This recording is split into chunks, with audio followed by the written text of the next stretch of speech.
नमस्कार। आप सभी का Byju's exam prep IAS Hindi के यूट्यूब चैनल पर बहुत स्वागत है। आज की इस क्लास में हम चर्चा करेंगे टारगेट प्रीलिम्स के महत्वपूर्ण विषयों को ध्यान में रखते हुए। आज की हमारी चर्चा का विषय होगा मध्यकालीन भारतीय इतिहास। अब पिछले करीब एक वर्ष में आमतौर पर आप इसको ऐसे समझिए कि अप्रैल 2023 से लेकर के करीब अप्रैल 2024 तक, ठीक है, ये जो 12-13 महीने का जो समय काल है, ठीक है, यहां पर जो ऐसे महत्वपूर्ण विषय उभर करके आए जिनका संबंध मध्यकालीन भारतीय इतिहास के साथ था, मेडिवल इंडियन हिस्ट्री के साथ में था, और करंट अफेयर्स में, द हिंदू में, इंडियन एक्सप्रेस में, पीआईबी में, किसी अन्य महत्वपूर्ण स्रोत के अंदर में उनका वर्णन किया गया। कहीं पर कुछ एक्सकेवेशंस हुए, खुदाइयां हुई, उत्खनन हुआ, कुछ महत्वपूर्ण सूचनाएं प्रकाश में आई। और ऐसे जो विषय होते हैं वो हमेशा परीक्षा के लिए काम के रहते हैं। हम सभी लोग जानते हैं कि पढ़ाई के स्तरों में हम अपने पढ़ाई को, सिविल सेवा परीक्षा की तैयारी को दो भागों में बांट देते हैं। एक भाग जिसे आप अपनी क्लासरूम में पढ़ते हैं, जिसको हम लोग परंपरागत ज्ञान कह देते हैं, कन्वेंशनल नॉलेज कह देते हैं, कि जो कि आमतौर पर कम या ज्यादा मात्रा में आप पढ़ते ही हैं। एक दूसरा हिस्सा रहता है जो कि करंट अफेयर्स के साथ में जुड़ता है। और हालांकि हम लोग देखते हैं कि इतिहास विषय के अंदर में कला और संस्कृति का जो खंड है, सबसे डायनामिक पोर्शन हम उसको मान के चलते हैं।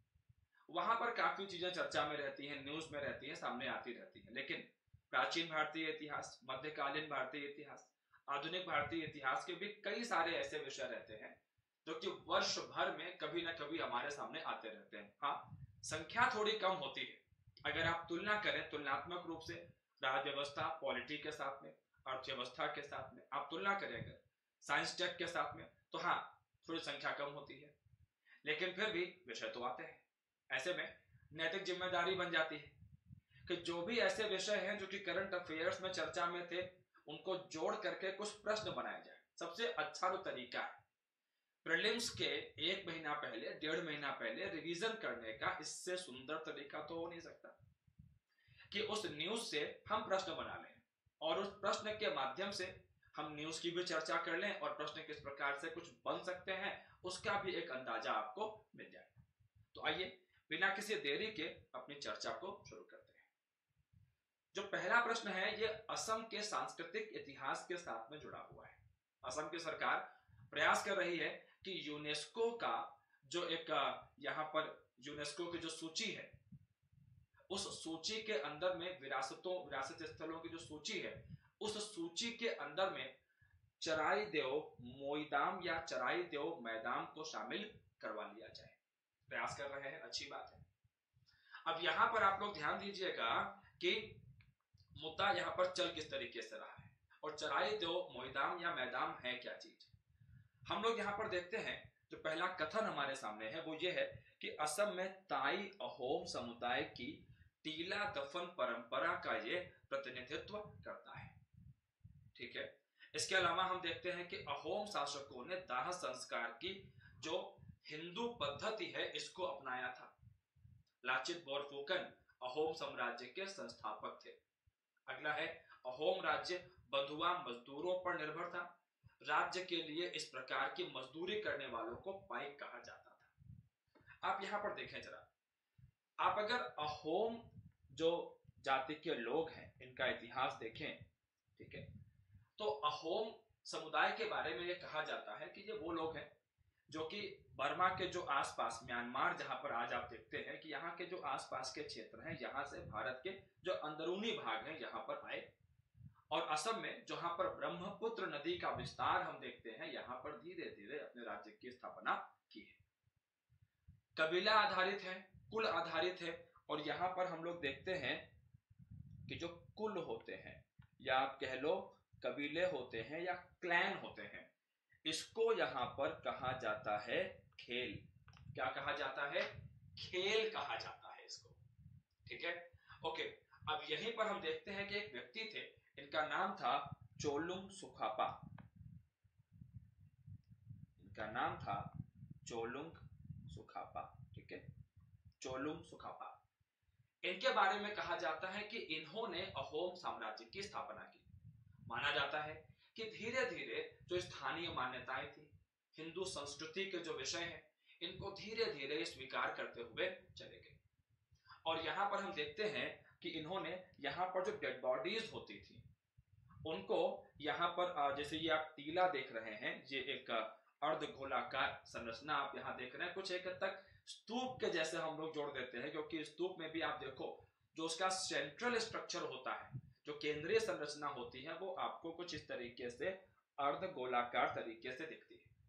और फिर यहाँ पर हम लोग देखते हैं ये प्रवेश द्वार है, अंदर की तरफ जो है यहाँ पर जो डेड बॉडी है उसको दफनाया जाता था, उसको रखा जाता था।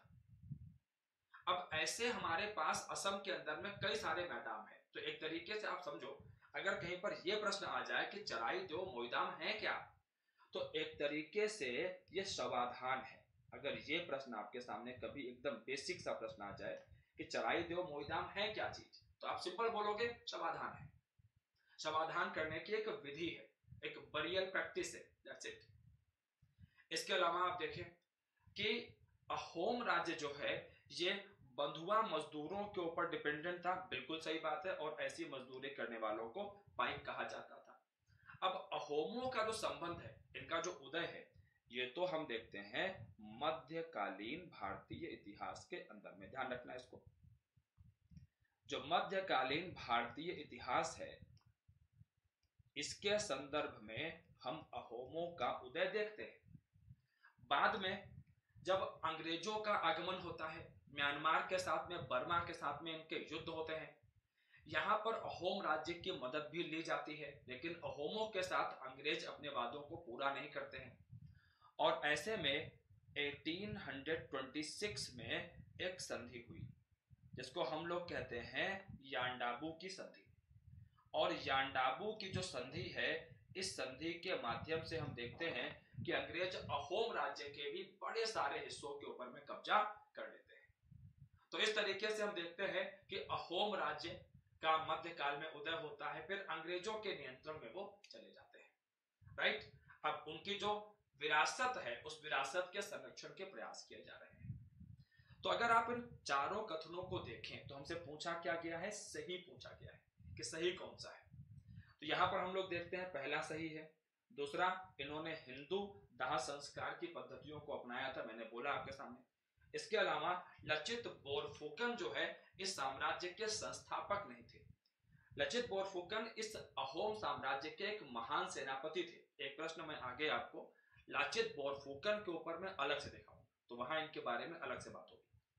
तो यहां पर मैंने बताया चोलुंग सुखापा का नाम मैंने आपके सामने लिया, आपने यहां पर देखा ये संस्थापक है, राइट। तो ऐसे में यहां पर जो तीसरा स्टेटमेंट है ये क्या हो जाता है, गलत हो जाता है। बंधुआ मजदूरों पर डिपेंडेंट था, इनको पाइक, यहां पर असम के अंदर में इनको पाइक कहा जाता था। एक बात आप और ध्यान रखें, आप उड़ीसा के अंदर में जाते हैं तो वहां पर भी आपको पाइका या पाइक दिख जाते हैं।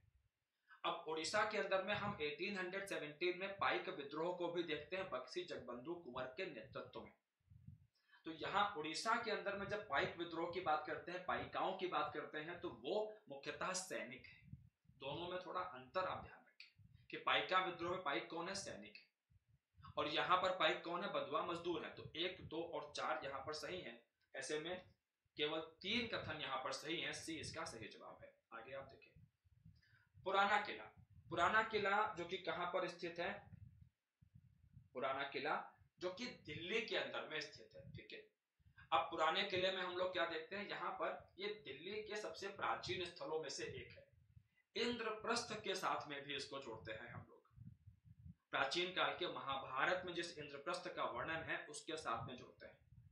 इसके अलावा पुराने किले के अंदर में एक्सकेवेशंस चलते रहते हैं, साल भर चलते रहते हैं, इसके आसपास की पेरीफेरी के अंदर में, क्षेत्र के अंदर में। अब तक अगर हम बात करें तो पुराने किले के आसपास के क्षेत्र के अंदर में हमें पूर्व मौर्य काल, इसके अलावा उत्तर मौर्य काल, शुंग पीरियड, तुषार पीरियड, इसके अलावा गुप्त काल, उत्तर गुप्त काल, इसके अलावा राजपूत काल, दिल्ली सल्तनत, मुगल काल, के अनेकों साक्ष्य मिले हैं हमको। जी हाँ, हमें इसी जगह से यहाँ पर अनेकों साक्ष्य मिले हैं।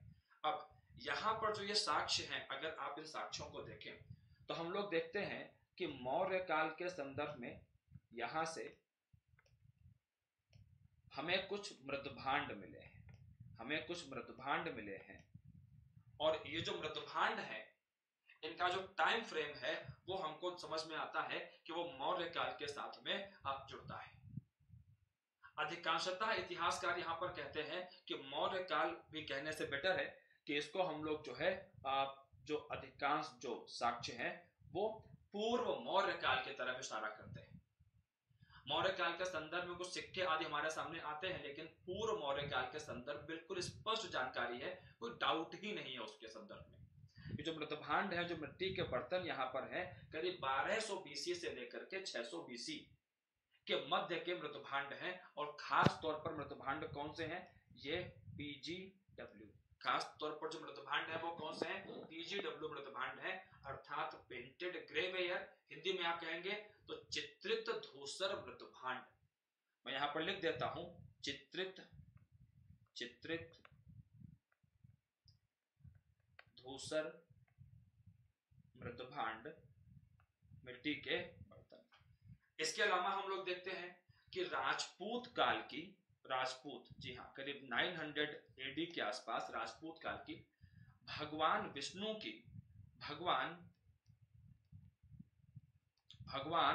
की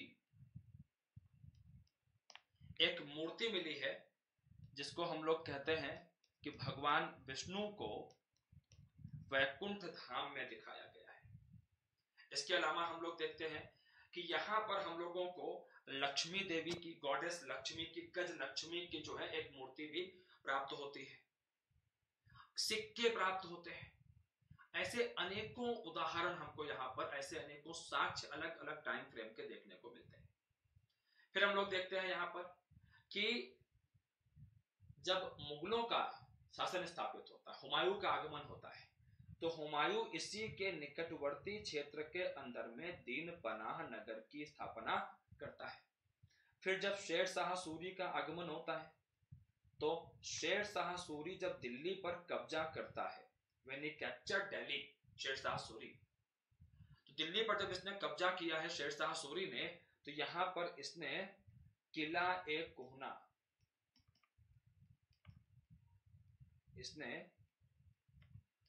ए कोहना मस्जिद बनवाई है। इसके अलावा हम लोग यहाँ पर देखते हैं कि शेर मंडल, ये आप यहाँ पर तस्वीर में देखें तो ये शेर मंडल ही है। शेर मंडल के बारे में कहा जाता है कि हुमायूं ने यहाँ पर अपना पुस्तकालय स्थापित किया था, और ऐसा माना जाता है कि यहीं पर इसी पुस्तकालय की सीढ़ियों से गिरकर हुमायूं जख्मी हुआ था 1556 में, जहां पर बाद में हम देखते हैं कि उसकी मृत्यु हो जाती है। राइट, तो ये सारी की सारी जानकारियां हैं जो कि हम देखते हैं पुराने किले के संदर्भ में हमारे सामने आती है। इसके अलावा इंडो इस्लामिक आर्किटेक्चर की खास विशेषताएं, घोड़े की नाल के आकार के मेहराब। अब मेहराब प्रवेश द्वार पर हम लोग खास तौर पर देखते हैं मेहराबों को, संगमरमर का प्रयोग, नक्काशी आदि दर्शनीय है। यहाँ पर यह बात ध्यान रखें कि यह अफगान वास्तुकला के विषय नहीं है, बल्कि इंडो इस्लामिक वास्तुकला। यहाँ पर कौन से विषय हैं? इंडो इस्लामिक वास्तुकला के विषय हैं जो कि हमारे सामने यहाँ पर आते हैं। तो आप देखें यहाँ पर तीसरा कथन जो है वो क्या है, वो गलत हो जाता है। इसके अलावा किला एक कोहना मस्जिद और शेर मंडल, बिल्कुल सही बात है, कोई दिक्कत नहीं है। राजपूत काल की वैकुंठ विष्णु की मूर्ति यहाँ से प्राप्त होती है, कोई दिक्कत नहीं है इसके अंदर में।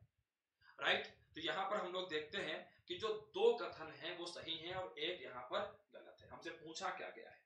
हमसे पूछा गया है गलत कथन का चयन करिए, तो केवल एक कथन यहाँ पर गलत है, बिल्कुल सही बात है। चलिए आगे चलते हैं यहाँ से।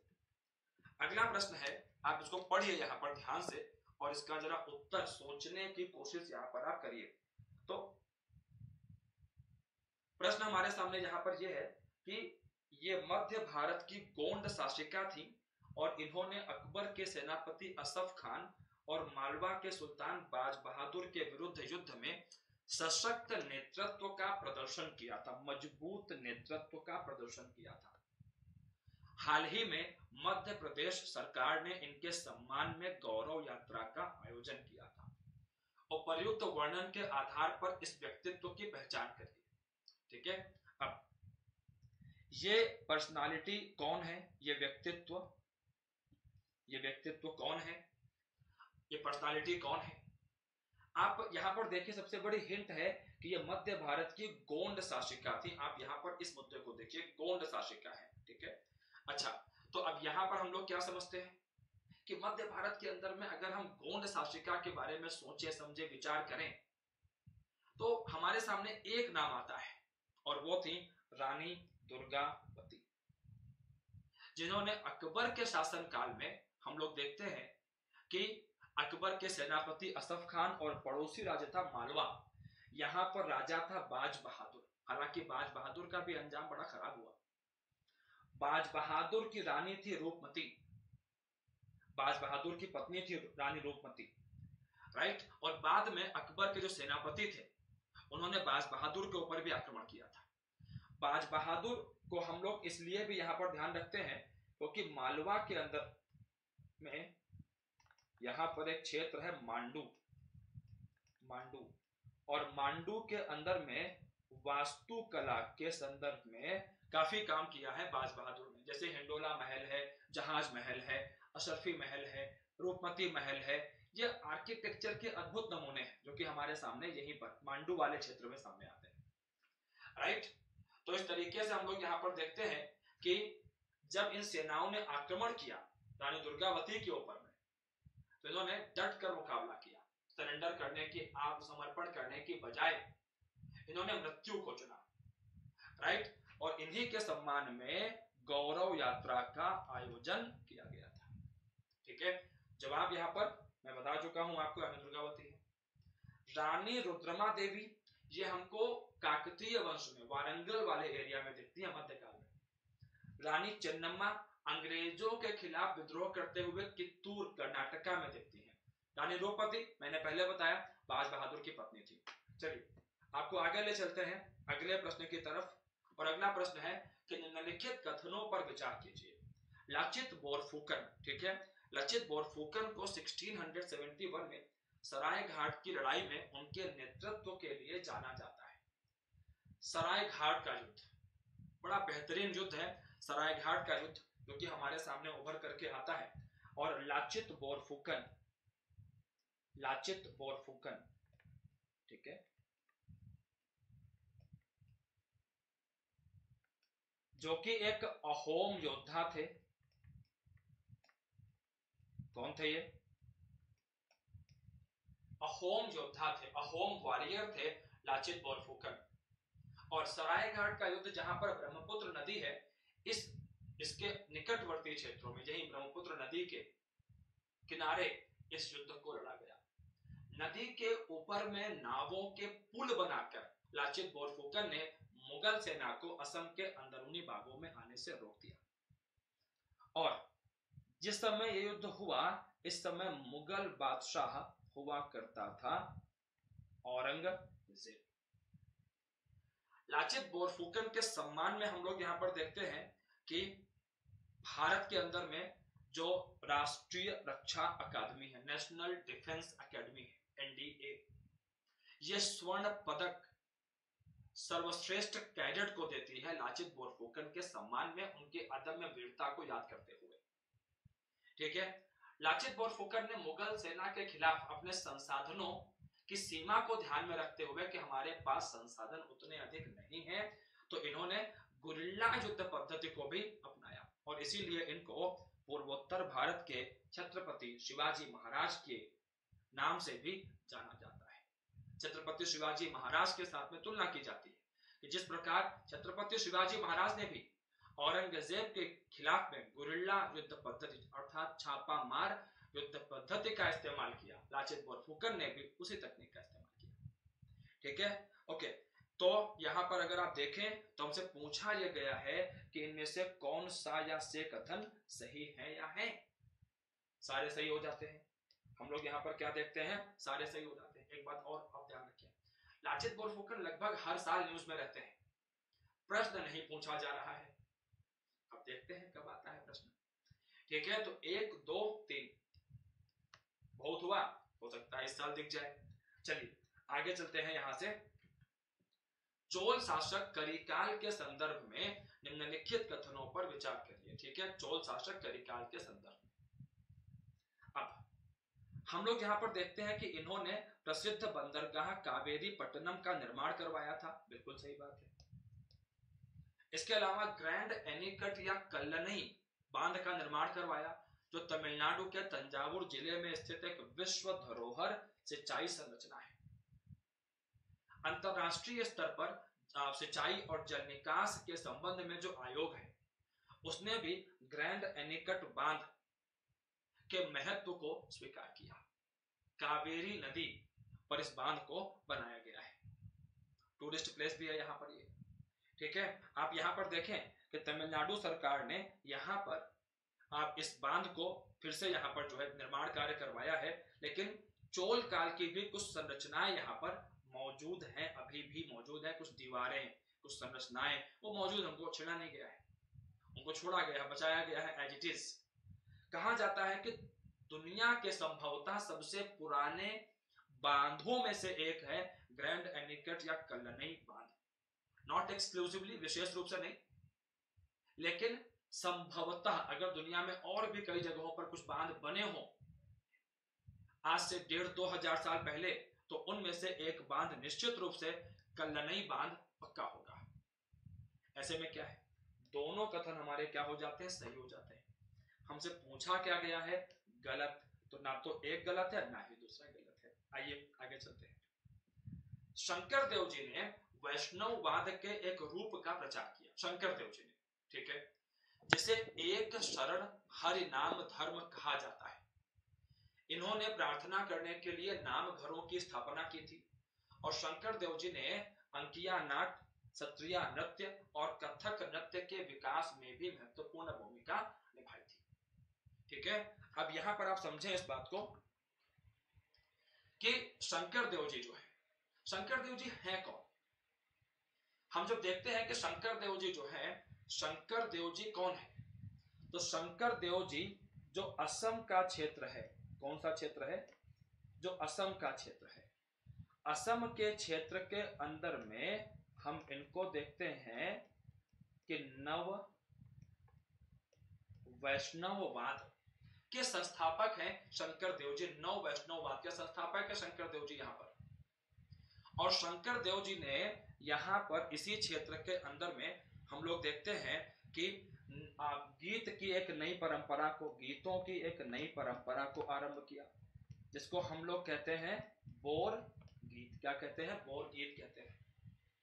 शंकर देव जी के संबंध में न्यूज तो लगभग साल भर में कहीं ना कहीं दिख ही जाता है, क्योंकि इनका सांस्कृतिक योगदान काफी ज्यादा है।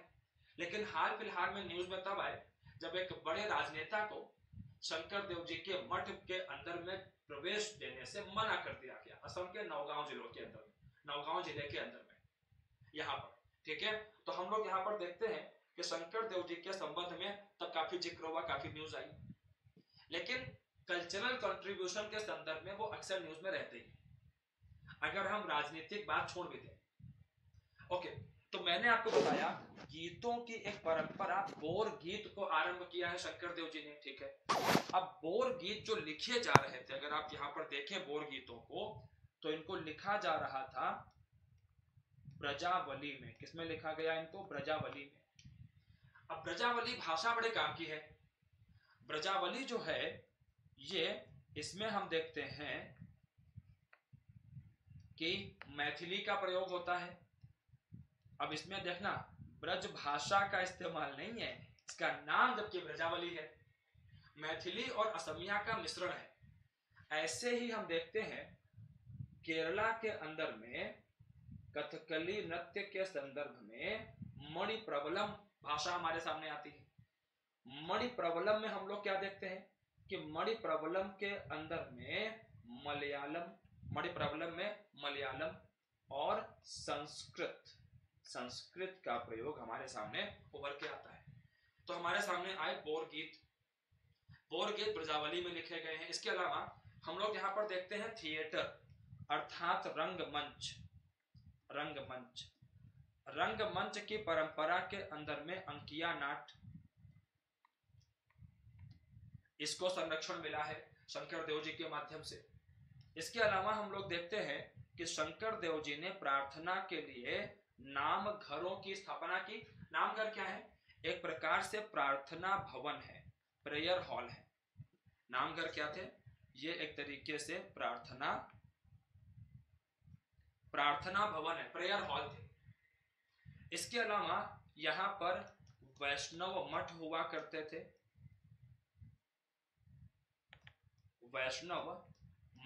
करते थे, जिनको सत्र कहा गया, सत्र की संज्ञा इनको दी गई।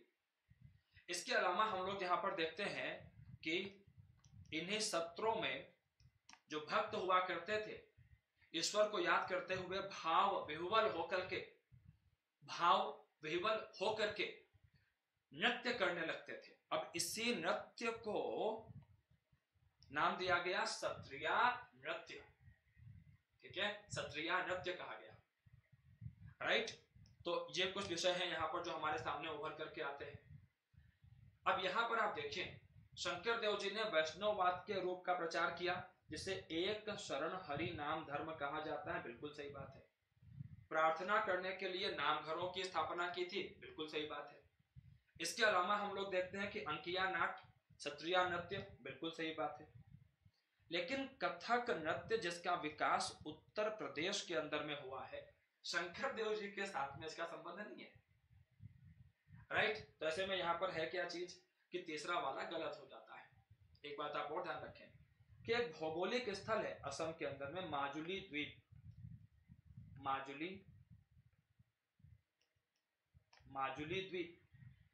अब जो माजुली द्वीप है, ये नव वैष्णववाद का एक बड़ा केंद्र बना असम के अंदर में। ठीक है, तो माजुली द्वीप जो कि जिसका अस्तित्व खतरे में है। राइट, तो माजुली द्वीप हमारे काम का यहाँ पर हो जाता है, क्योंकि अगर माजुली द्वीप नष्ट होता है, उसको संरक्षित नहीं किया जाता है, तो बहुत जाहिर सी बात है कि आने वाले समय में सिर्फ एक जो है भौगोलिक स्थल ही नष्ट नहीं होगा, बल्कि एक सांस्कृतिक स्थल भी नष्ट हो जाएगा। ये भी एक विषय जुड़ा हुआ है यहाँ पर। तो 1 और 2 हम यहाँ पर देखते हैं कि सही है। ऐसे में केवल 2 कथन यहाँ पर सही होते हैं। ठीक है, आगे चलते हैं। निम्नलिखित कथनों पर विचार कीजिए। श्री रामालिंगा स्वामी कन्नड़ क्षेत्र से संबंधित थे। संतों के समूह को ज्ञान सिद्धार कहा जाता है, और वल्लालरों ने शुद्ध सन्मार्ग के माध्यम से जाति व्यवस्था के ऊपर में प्रहार किया था। देखिए, रामालिंगा स्वामी को श्रद्धांजलि अर्पित की माननीय प्रधानमंत्री महोदय ने, और पीआईबी के अंदर में भी न्यूज आई इनके संदर्भ में, तो फिर बात करनी आवश्यक होगी। अब यहाँ पर आप देखें, रामालिंगा स्वामी जी, इनका संबंध तमिलनाडु के क्षेत्र से था। ठीक है, और निश्चित रूप से इन्होंने जाति व्यवस्था पर प्रहार किया था। रामालिंगा स्वामी जिस संतों के समूह में थे, इन्हें ज्ञान सिद्धार कहा जाता है, ज्ञान सिद्धर कहा जाता है। ठीक है, इन्हें वल्लालर भी कहा जाता है। और ऐसे में यहाँ पर है क्या चीज, हम लोग देखते हैं कि पहला वाला तो गलत है। देखो, एक बात ध्यान रखना, अगर आप देखें तो कन्नड़ की जगह अगर तमिलनाडु होता तो पूरा स्टेटमेंट सही था, क्योंकि ज्ञान सिद्धर तो सही है, कोई दिक्कत नहीं है उसमें। वल्लालर भी सही है, जाति व्यवस्था भी सही है। और देखिए, अगर आप पीवाईक्यूज का एनालिसिस करें तो ये बात समझ में आती है कि यूपीएससी का फेवरेट काम है ये, कि वो एक स्टेटमेंट में आधा सही और आधा गलत डालता है, और वहां फिर कंफ्यूजन क्रिएट करता है कि जिसको जितना बढ़िया से आता होगा, अंडरस्टैंडिंग अच्छी होगी, वो सही कर पाएगा। राइट, तो हम लोग यहाँ पर क्या देखते हैं, हम लोग देखते हैं केवल दूसरा वाला सही है। आगे चलते हैं। ओंकारेश्वर मध्य प्रदेश के अंदर में स्थल है, यहाँ पर पर्वत है मानधाता। अब यहाँ पर इस पर्वत के ऊपर में हम देखते हैं कि आदि शंकराचार्य जी के सम्मान में, जो कि केरला के रहने वाले थे, आदि शंकराचार्य जी केरला से थे, इनके सम्मान में स्टैच्यू ऑफ वननेस की स्थापना की गई है। ओंकारेश्वर द्वीप पर केवल शैव और वैष्णव मंदिर है। अद्वैत दर्शन के अनुसार ब्रह्म और आत्मा में अंतर माया के कारण होता है और मोक्ष प्राप्ति के लिए ज्ञान मार्ग का समर्थन करता है आप अद्वैत दर्शन। अब जनाब यहां पर समझिएगा, देखिए मध्य प्रदेश के अंदर में आदि शंकराचार्य जी के सम्मान में ये बिल्कुल सत्य बात है कि स्टैच्यू ऑफ वननेस की स्थापना तो की गई है और यहां पर हम लोग शैव और वैष्णव के साथ साथ में जैन मंदिर भी देखते हैं। बिल्कुल सही बात है। तो पहला कथन भी सही है और दूसरा भी सही है। अब आदि शंकराचार्य जी के द्वारा दी गई जो फिलॉसफी है, अब ये फिलॉसफी भी काम की है।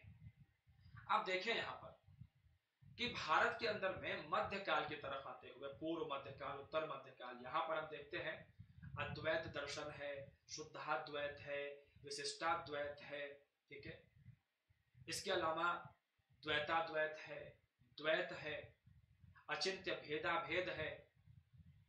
करीब 6-7 दर्शन के विद्यालय विकसित हुए और इनका संबंध किसके साथ में है? भक्ति आंदोलन के साथ में है।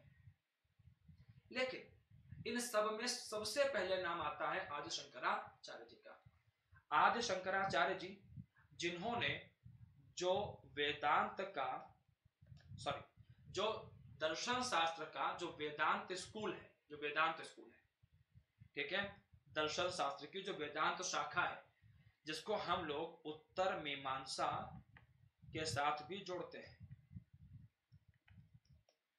और यहां पर एक चिंतक थे बादरायण और इनकी पुस्तक थी ब्रह्म सूत्र। अब ब्रह्म सूत्र के ऊपर में टीका लिखी किसने? आदि शंकराचार्य जी ने। कमेंट्री की आदि शंकराचार्य जी ने। अब देखिए यहां पर इन दर्शन के जितने भी विद्यालय हैं, इन सब में एक विषय चारवाक को छोड़ करके, क्योंकि चारवाक मोक्ष को नहीं मानते हैं, सब में लगभग मोक्ष की बात की गई है कि आखिर जन्म और मृत्यु के चक्र से आप कैसे मुक्त हो। जब मैं प्राचीन भारतीय इतिहास की क्लास कल ले रहा था तो कल भी मैंने इसका जिक्र किया था। मोक्ष का जिक्र वहां भी आया था, संसार क्या होता है, मोक्ष क्या होता है। मतलब आप अगर आसान भाषा में यहां पर देखें तो जन्म और मृत्यु के बंधन से मुक्त हो जाना। अब यहां पर मुद्दा यह था कि फिर इस दुनिया के अंदर में हमको अलग अलग प्राणी क्यों दिखते हैं। तो आदि शंकराचार्य जी ने जो दर्शन दिया वो दर्शन कहलाता है अद्वैत, या इसी को हम लोग कहते हैं मोनिज्म।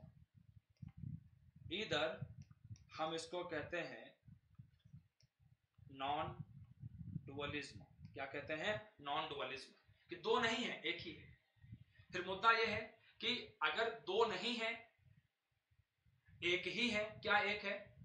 यहां पर यह कहा गया कि देखिए ब्रह्म जो है, सर्वोच्च आत्मा, परमात्मा जो ब्रह्म है, ब्रह्म एक ही है और ब्रह्म का स्वरूप है आत्मा। तो आत्मा जो है वो ब्रह्म से अलग नहीं है, वो ब्रह्म का रूप है। लेकिन फिर आत्मा और ब्रह्म दोनों अलग अलग क्यों दिखते हैं? प्रश्न ये भी है। तो आदि शंकराचार्य जी ने समझाया इसको कि देखिए ऐसा है, ब्रह्म और आत्मा अलग अलग इसलिए दिखते हैं क्योंकि आत्मा के इर्द गिर्द एक आवरण होता है जिसको हम लोग कहते हैं माया का आवरण। और माया क्या है? माया है अज्ञानता। माया क्या है? इग्नोरेंस है, अज्ञानता है। और अज्ञानता का नाश कैसे होगा? ये नष्ट कैसे होगी? ये नष्ट होगी ज्ञान के माध्यम से, नॉलेज, ज्ञान के माध्यम से इसको अंत कर सकते हैं, समाप्त कर सकते हैं इसको। तो अब यहां पर अगर आप क्वेश्चन को देखो तो अद्वैत दर्शन के अनुसार ब्रह्म और माया में, ब्रह्म और आत्मा में अंतर किसके कारण है? माया के कारण। बिल्कुल सही बात है। और मोक्ष कैसे मिलेगा? ज्ञान मार्ग के अनुसार। आप यहां देखो, ज्ञान मार्ग के अनुसार मिलेगा। अब आप आगे देखो, अब चाहे आप देखें रामानुजाचार्य को, आप देखें मध्वाचार्य को, आप देखें निम्बार्काचार्य को, आप देखें वल्लभाचार्य को, राइट? आप इन जितने चिंतकों को देखेंगे तो इन चिंतकों ने बाद में कहीं ना कहीं शंकराचार्य जी की जो विचारधारा है उसी के आधार पर परिवर्तन करके अपने विचारों को रखा है। लेकिन एक अंतर है कि रामानुजाचार्य जी, निम्बार्काचार्य जी, मध्वाचार्य जी, वल्लभाचार्य जी, इन सब ने मोक्ष प्राप्ति के लिए किस मार्ग का समर्थन किया? इन्होंने भक्ति मार्ग की बात की, जिसके संदर्भ में पीछे प्रश्न, पिछले वर्षों में प्रश्न पूछा भी जा चुका है। रामानुजाचार्य के अनुसार मोक्ष प्राप्त करने का सर्वोत्तम साधन क्या है? तो भक्ति है। भक्ति अर्थात ईश्वर के प्रति पूर्ण समर्पण। तो अगर रामानुजाचार्य जी को प्रश्न आधार बना करके प्रश्न निकल सकता है तो कुछ वेरिएशन करके आदि शंकराचार्य जी से प्रश्न निकल ही सकता है, क्योंकि मूर्ति तो उनकी भी बनी है। Right, okay. तो आप यहाँ पर क्लियर हो गया होगा आप लोगों को कि यहाँ पर जो है ये देखिए इस पे टिक गलत हो गया है। बताया मैंने आपको यहाँ पर ये है कि ये गलत है, ठीक है, गलत ही है, क्योंकि फाइनल आंसर अभी मैंने दिया नहीं था आपको, ठीक है। अच्छा, तो आप यहाँ पर देखें कि ओंकारेश्वर द्वीप पर केवल शैव और वैष्णव मंदिर, तो जी गलत है, यहाँ पर केवल शैव और वैष्णव नहीं है, जैन मंदिर भी है, ठीक है। पहला वाला कथन सही है, तीसरा वाला कथन सही है, तो ऐसे में जवाब होता है केवल 2 कथन यहाँ पर सही है, क्योंकि हमें सत्य कथन का ही चुनाव करना था। चलिए आगे चलते हैं यहाँ से। अब क्वेश्चन नंबर 9 है, इसका निर्माण अलाउद्दीन खिलजी ने करवाया था। यह दिल्ली के 8 शहरों में से एक है, सबसे बड़ी हिंट आ गई। इसके निकट हौज खास और एक हिंट आ गई। इसका निर्माण मंगोलों के आक्रमण से दिल्ली को बचाने के लिए किया गया था। तो अगर थोड़ा भी आइडिया है तो पता है किला ए राय पिथौरा, इसका निर्माण पृथ्वीराज चौहान, या जिनको हम लोग कहते हैं पृथ्वीराज थर्ड। अच्छा, इसके अलावा शेरगढ़, ठीक है, फिर जहांपनाह जिसे तुगलकों के समय हम देखते हैं, शेरगढ़ को हम देखते हैं शेरशाह सूरी आदि के समय में। तो सीरी को हम जब देखते हैं तो सीरी फोर्ट स्टैंडर्ड बुक्स के अंदर में, एनसीईआरटी के अंदर में हर जगह पर आपको देखने को मिल जाता है कि सीरी का जो किला है इसका निर्माण अलाउद्दीन खिलजी ने करवाया था, ठीक है। आगे देखते हैं यहाँ से, आप देखें यहाँ पर सीरी और इसके निकट में आप देखें हौज खास का क्षेत्र है, निकट में आप देखें जहांपनाह का क्षेत्र है, और दिल्ली के 8 शहरों में से एक है सीरी का क्षेत्र। आप यहाँ देखें फिरोज शाह कोटला आदि के क्षेत्र है, ठीक है, ओके। चलिए आगे चलते हैं यहाँ से। मध्यकालीन भारत के संदर्भ में अकबर की भू राजस्व व्यवस्था के बारे में निम्नलिखित कथनों पर विचार कीजिए। तो अकबर भू राजस्व प्रणाली में, भू राजस्व प्रशासन में रे प्रणाली, फसल दर की शुरुआत करने वाला पहला व्यक्ति था। गलत हो गया। बेसिक जानकारी भी जिसके पास है उसको पता है कि अकबर ने नहीं, इसको किसने शुरू किया था? शेरशाह सूरी ने। अब रे प्रणाली जो है, रे या रे कह लीजिए, या आप इसको कह लीजिए रय, जो भी आप कह ले, रे कह ले, रे कह ले, ठीक है। और फसल दर, फसल दर, इसमें होता क्या था कि जो अनाज है, ठीक है, अनाज को नगद में कैसे बदला जाए, नगद में परिवर्तन कैसे किया जाए, उसकी एक तरीके से आप समझो, ये एक प्रकार से एक रेट लिस्ट है। क्या थी? रेट लिस्ट थी। कि मान लीजिए मैंने बोला कि गेहूं है, तो 1 किलो गेहूं का रेट है 2 रुपए। चावल का रेट है, 1 किलो चावल का रेट है 3 रुपए। अब इससे क्या होगा कि 1 किलो का रेट 2 रुपए है तो कोई बात नहीं है, 5 किलो का रेट जो है वो कितना हो जाएगा? 5 into 2, 10 रुपए हो जाएगा। क्या हो गया? अनाज जो है उसे हमने किस में कन्वर्ट कर लिया? कैश में कन्वर्ट कर लिया। अब ये क्यों किया जा रहा था? क्योंकि जब भू राजस्व की जब वसूली होती थी, ठीक है, जब भू राजस्व की वसूली होती थी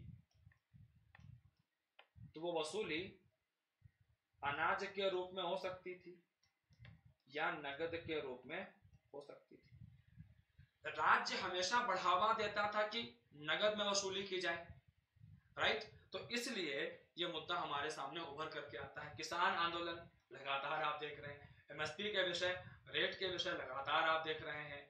कहीं पता लगा, यूपीएससी को लगा कि चलो एक काम करते हैं, जरा देखते हैं कि मध्यकालीन की जो भू राजस्व व्यवस्था है मध्यकालीन भारत में वो कितनी पता है एस्पिरेंट्स को, प्रश्न हो सकता है। आप यहां पर देखें कि अकबर ने भू राजस्व वसूली को बेहतर बनाने के लिए 10 वर्षों का एवरेज निकलवाया, क्योंकि हर साल जब रेट लिस्ट का निर्धारण करते थे तो इसमें बहुत समय लगता था। कानूनगो नाम का अधिकारी होता था, कानूनगो जिले के स्तर पे होता था ये। अब ये लोकल मार्केट के अंदर में घूमता था, रेट तय करता था, रेट लेता था, फिर वो रेट लिस्ट बना करके भेजता था केंद्रीय वित्त मंत्री को। आज के हिसाब से केंद्रीय वित्त मंत्री नहीं, अकबर के समय में और शेरशाह सूरी के समय में, राइट। तो अब जो केंद्र के स्तर पर वित्त मंत्री होता था, अब उसको जिलों से जो है अलग अलग रेट लिस्ट आती थी। उस रेट लिस्ट के आधार पर लिस्ट सूची बनती थी, फिर ये सूची भेजी जाती थी, सूची भेजी जाती थी अमीनों को,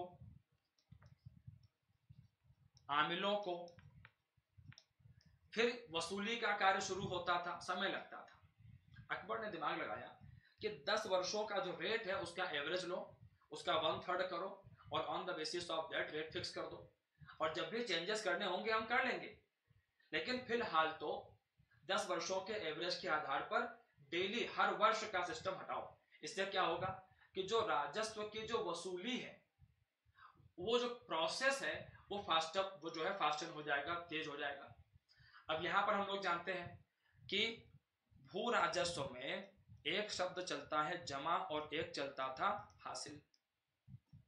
जमा होता था वो भू राजस्व जिसका आकलन करते थे, एस्टिमेटेड होता था, और हासिल ऐसा भू राजस्व था जो कि वास्तविकता में प्राप्त होता था। ठीक है, तो हम लोग यहां पर देखते हैं कि जमा और हासिल का निर्धारण करना आसान होता था, फिर वसूली आसान होती थी। आगे चल करके अकबर ने तहसाला में ही बदलाव किए और किसके पास कितनी जमीन है उसको भी यहां पर जोड़ा कि उस जमीन के आधार पर भी भू राजस्व को तय किया जाएगा। जब्ती प्रणाली आ गई। तो यहां पर हम देखते दूसरा वाला सही है। जमीन बंजर है, परती भूमि है, ठीक है, पोलज है, चाचर है, तो जमीन कैसी है, उर्वरता कैसी है उसकी, उसके आधार पर भू राजस्व का निर्धारण होता था। बिल्कुल सही बात है। इसके अलावा कानूनगो जो था जिसका जिक्र मैंने भी किया, अब कानूनगो जो रेट लिस्ट बना के लोकल मार्केट से स्थानीय स्तर से बेचते थे, कई बार इसमें गलतियां होती थी। अब जब गलतियां होती थी इससे क्या होता था कि इससे जो भू राजस्व का जो आकलन है, जमा का आकलन गड़बड़ होता था। बहुत जाहिर सी बात है कि जब एस्टिमेशन ही रेवेन्यू का सही नहीं है, कम या ज्यादा है, तो हासिल तो अपने आप ही सही नहीं होगा। मान लीजिए ये ज्यादा है, अधिकांशतः क्या करते थे, कानून को ज्यादा ही बना के बेचते थे, कम तो क्या ही भेजेंगे। ज्यादा बना के भेजेंगे तो किसानों से भू राजस्व की उम्मीद भी ज्यादा की जाएगी। किसानों के ऊपर जब भू राजस्व का भार बढ़ेगा तो किसान विद्रोह भी कर सकता है, ये प्रॉब्लम है। तो अकबर ने यहां पर कानूनगो के ऊपर में नियंत्रण करने के लिए कि जो फैक्ट ये सप्लाई करता है उसमें अगर गलती है तो उसको जांचा जा सके, इसके लिए करोड़ी नाम के एक अधिकारी की नियुक्ति की, राइट। तो इस तरीके से हम लोग देखते हैं कि 2, 3 और 4 यहाँ पर जो है वो क्या हो जाते हैं, सही। तो केवल 3 कथन यहाँ पर सही होते हैं। आगे आप देखो, अब भोजशाला जो मंदिर परिसर है, ठीक है, भोजशाला चर्चा में है लगातार, ठीक है। भोजशाला मंदिर या कमाल मौला मस्जिद, ठीक है, जब तक कुछ फैसला नहीं होता है यही नाम है इसका, भोजशाला परिसर ऑब्लिक कमाल मौला मस्जिद परिसर। अब यहां पर इसका निर्माण किसने करवाया था, तो परमार वंश के महानतम शासक राजा भोज ने करवाया था। बिल्कुल सही बात है। वाग देवी की प्रतिमा मिली है और भगवान विष्णु के कूर्मावतार के संबंध में भी जानकारी मिलती है। और मध्यकाल में हम देखते हैं कि यहाँ पर कमाल मौला मस्जिद बनाई गई थी मिडिवल फेज में। हम देखते हैं यहाँ पर इसके जो पिलर्स वगैरह हैं, यहाँ पर भी सनातन धर्म के विषय में जानकारियां प्राप्त होती हैं, श्लोक आदि लिखे हुए हैं दीवारों के ऊपर में। और इस परिसर की अगर हम बात करें तो इस परिसर के अंदर में हिंदुओं को भी पूजा पाठ करने की अनुमति प्रशासन के द्वारा दी जाती थी। वसंत पंचमी के दिन थोड़ा अधिक समय के लिए अनुमति मिलती थी, लेकिन कुछ हिंदू समूहों के द्वारा दावा किया गया कि हमारे अधिकारों का हनन हो रहा है, इस पे खुदाई की जाए, एक्सकेवेशंस यहाँ पर किए जाए और इस बात का निर्णय किया जाए यहाँ पर कि आखिर स्थिति क्या है, वास्तविक स्थिति क्या है इस परिसर की। एएसआई कार्य कर रहा है यहाँ पर, मामला न्यायपालिका के सम्मुख है। मध्य प्रदेश के अंदर में यह क्षेत्र स्थित है, कहां पर है, एमपी के अंदर में स्थित है। दोनों कथन यहाँ पर सही है, ठीक है। और हमसे पूछा गया है यहाँ पर गलत स्टेटमेंट कौन सा है, ठीक है। एक सेकंड रुकना।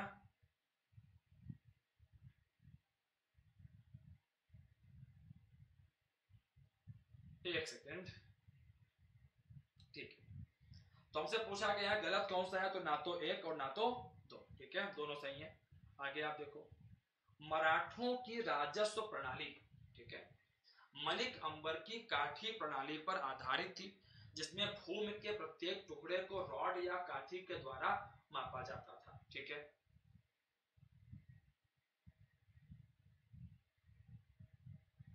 रीड करिए इसको, आप पढ़ सकते हैं मेरे साथ में इसको। मराठा सेना में सामान्य सैनिकों को नगद तथा उच्च पदस्थ अधिकारियों को जागीर, अनुदान या सरंजामी के रूप में वेतन दिया जाता था। वगनक, जिसका शाब्दिक अनुवाद बाघ के पंजे है, भारतीय उपमहाद्वीप में इस्तेमाल किया जाने वाला एक अद्वितीय मध्ययुगीन धातु का बना खंजर है। न्यूज की अगर हम बात करें तो मराठा प्रशासन कई वजहों से न्यूज में रहा। एक तो मराठों के 12 किले यूनेस्को की जो विश्व धरोहर स्थल है उसमें शामिल करवाने के लिए उनको भारत सरकार प्रयास कर रही, लिस्ट दिया है। इस पर एक अलग से प्रश्न बनाया है मैंने। इसके अलावा वगनक इसको भारत लाने के संदर्भ में आप यहां पर देखें, वगनक धातु का बना हुआ है, मेटल का बना हुआ है वगनक, ठीक है। इसको छिपा सकते थे हाथ में और अगर कोई खतरा हो सकता था तो उस खतरे के समय इसका इस्तेमाल किया जा सकता था, ठीक है। इसको भारत लाने के लिए प्रयास किए जा रहे हैं। अब यहां पर आप देखें कि मराठों की जो भू राजस्व प्रणाली है, मलिक अंबर, जो कि हम देखते हैं अहमदनगर बीजापुर के क्षेत्र के अंदर में इसने बड़ा काम किया। अहमदनगर में खास तौर पर वहां के प्रधानमंत्री के रूप में काम किया। ध्यान रखना, मलिक अंबर को राजा नहीं था। यह बहमनी राज्य के जो उत्तराधिकारी राज्य हैं, अहमदनगर आदि, यहां पर प्रधानमंत्री के रूप में काम किया है। और मलिक अंबर बहुत पॉपुलर है अपने भू राजस्व सुधारों के लिए, लैंड रेवेन्यू रिफॉर्म्स के लिए बड़ा पॉपुलर है। इसके अलावा मलिक अंबर पॉपुलर है गुरिल्ला युद्ध पद्धति के लिए। किसके लिए पॉपुलर है? गुरिल्ला युद्ध पद्धति के लिए। माना जाता है, कुछ लोग यहाँ पर कहते हैं कि छत्रपति शिवाजी महाराज जो है, ठीक है, छत्रपति शिवाजी महाराज जो है, उन्होंने जब भू राजस्व की प्रणाली को निर्धारित किया, भूमि की माप वगैरह कैसे की जाएगी, तो इसके लिए उन्होंने मलिक अंबर की काठी प्रणाली, इसमें एक रॉड होती थी लकड़ी की या धातु के बनी एक रॉड होती थी, उस रॉड के माध्यम से भूमि की माप की जाती थी। इसको अपनाया, बिल्कुल सही बात है। जो निचले स्तर पर सैनिक होते थे इनको सैलरी कैश में मिलती थी, और जो उच्च पदस्थ अधिकारी होते थे कैश में भी देते थे सैलरी। कई बार जागीरों के माध्यम से भी इनको सैलरी दी जाती थी, जिसको सरंजामी कहते हैं। क्या कहते हैं? सरंजामी कहते हैं। सरंजामी के रूप में भी वेतन मिलता था। और वगनक, बिल्कुल सही बात है, कोई दिक्कत नहीं है इसमें। वगनक का इस्तेमाल करके ही बीजापुर के सेनापति अफजल खान की हत्या की थी शिवाजी ने, जब वो शिवाजी को मिलने के लिए बुलाता है और वहां पर उनकी हत्या का प्रयास करता है, ठीक है, तो हम लोग यहाँ पर देखते हैं सभी 3 कथन यहाँ पर सही हो जाते हैं। आगे आप देखो, विजयनगर साम्राज्य के संदर्भ में निम्नलिखित कथनों पर विचार कीजिए। ठीक है, आप यहाँ पर देखें, विजयनगर और बहमनी संघर्ष में पुर्तगाली भी शामिल हुए थे, पुर्तगाली भी शामिल हुए और इन्होंने मुख्यतः बहमनी शासकों का साथ दिया था। विजयनगर साम्राज्य के सभी शासकों ने केवल शैव धर्म को ही संरक्षण दिया था। स्थानीय समुदाय के लोग मंदिरों की निगरानी करते थे, लेकिन मंदिरों से संबंधित विवादों को सुलझाने का कार्य राज्य के नियंत्रण में होता था। अब हमें यहाँ पर फैसला करना है कि सही कथन यहाँ पर सही कथन कौन सा है। ठीक है, राइट स्टेटमेंट यहाँ पर कौन सा है। ठीक, अब आप यहाँ पर देखें कि विजयनगर और बहमनी संघर्ष की हम जब बात करते हैं, ठीक है, तो हम देखते हैं कि जिस समय मोहम्मद बिन तुगलक सत्ता में था, मोहम्मद बिन तुगलक, ठीक है, मैं यहां पर नाम लिख देता हूं, मोहम्मद बिन तुगलक। इसी समय 1336 में हरिहर और बुक्का ने स्थापना की विजयनगर की। 47 में स्थापना की हसन गंगू ने बहमनी राज्य की। किसकी स्थापना की?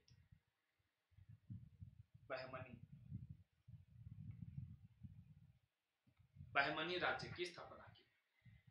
अब इस क्षेत्र के अंदर में यहां पर हम लोग देखते हैं, आप देखें यहां पर हम लोग देखते हैं बहमनियों का उदय हुआ है और यहां पर आप देखें यहां पर विजयनगर के शासकों को हम देखते हैं कुल मिलाकर के। अब यहीं पर आप देखें कि ये मालाबार का वो क्षेत्र है जहां पर कालीकट आदि के क्षेत्र स्थित है। कालीकट, विजयनगर और बहमनियों के मध्य पश्चिमी घाट पर जो बंदरगाह हैं, जैसे गोवा का बंदरगाह था, दाभोल आदि का बंदरगाह था, इन पर कब्जा करने के लिए संघर्ष हुआ है। जिस समय कृष्णदेव राय का आगमन होता है, कृष्णदेव राय राजा बनते हैं, तो कृष्णदेव राय ने क्या किया?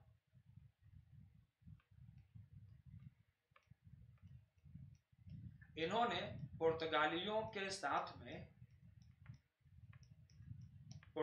ने कृष्णदेव राय के साथ में अच्छे संबंध स्थापित किए और इसमें एक व्यक्ति था अल्बुकर्क। क्या नाम था इसका?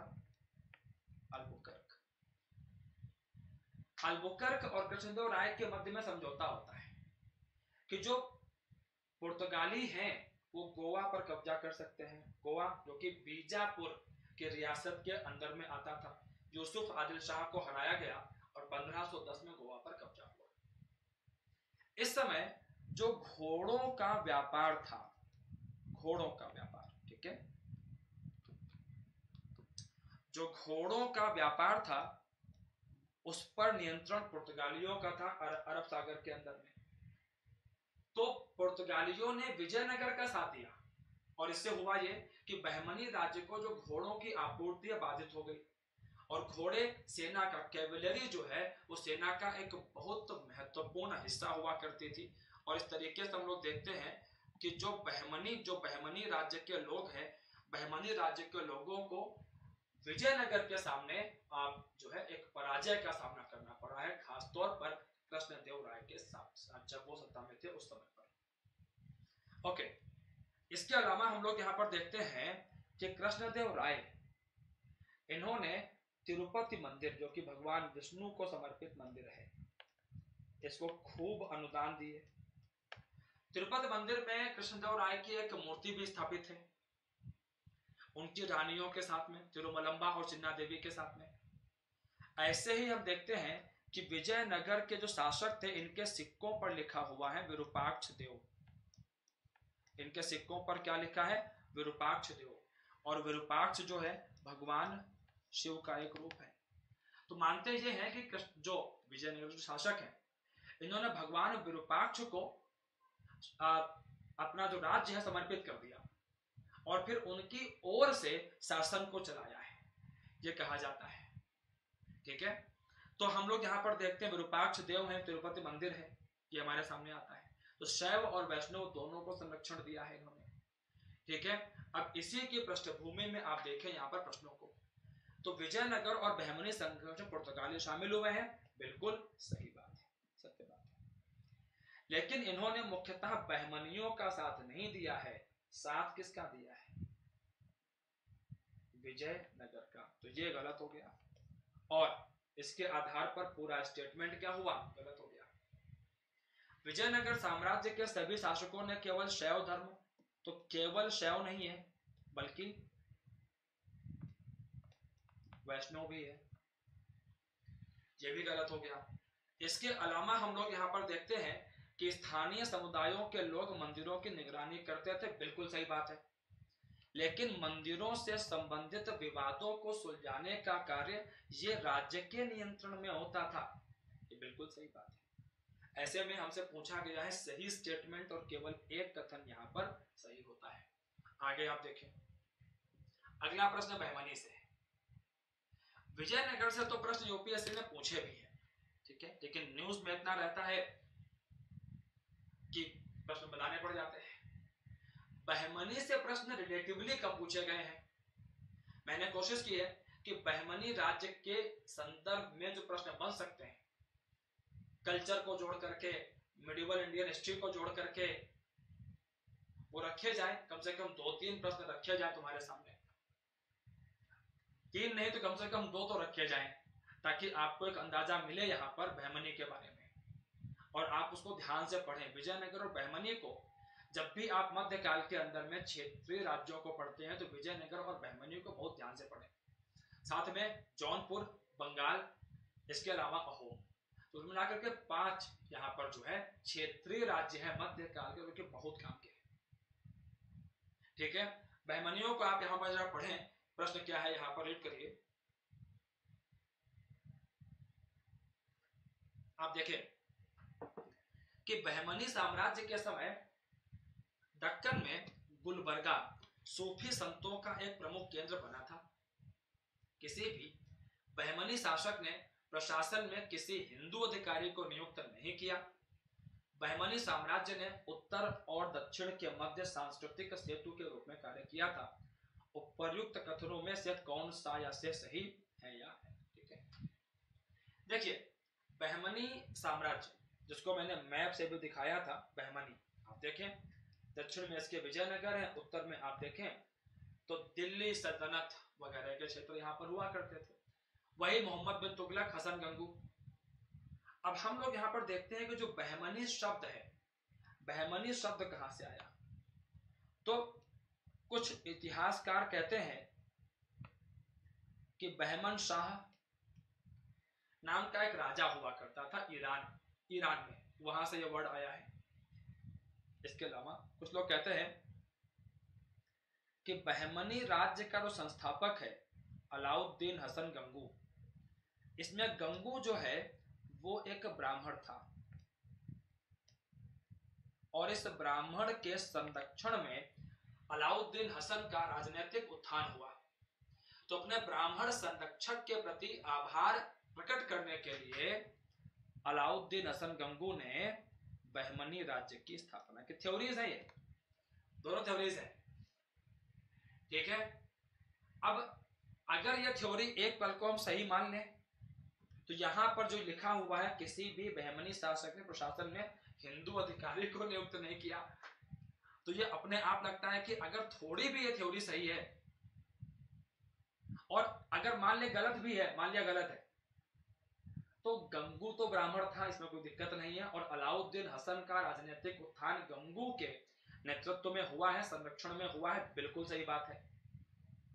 तो प्रशासन के अंदर में हिंदू अधिकारी तो होंगे।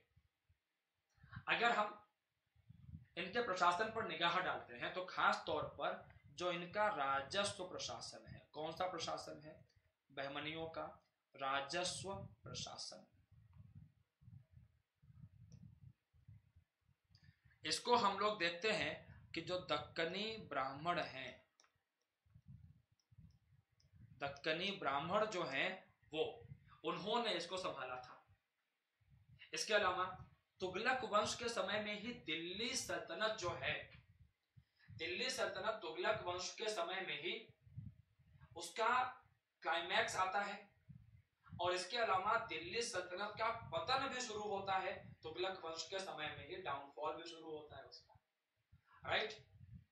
तो अब हम लोग यहाँ पर क्या देखते हैं कि जिस समय दिल्ली सल्तनत का पतन शुरू होता है, फिर तैमूर का आक्रमण होता है, तैमूर अटैक करता है दिल्ली के ऊपर में 1398 में। तो दिल्ली में जो राजनीतिक माहौल है वो बड़ा अस्थिर हो गया। कलाकार, सूफी संत ये उत्तर भारत से दक्षिण की तरफ पलायन करना शुरू करते हैं। फिरोज शाह बहमन जैसे राजा, एक प्रश्न है फिरोज शाह बहमन के ऊपर, आगे भी दिखेगा आपको। फिरोज शाह बहमन जैसे राजा जो कि दक्कन को भारत का सांस्कृतिक केंद्र बनाने के लिए दृढ़ संकल्पित है। महमूद गवा प्रधानमंत्री था ये भी, इन्होंने कला संस्कृति को, वास्तुकला को खूब संरक्षण दिया है।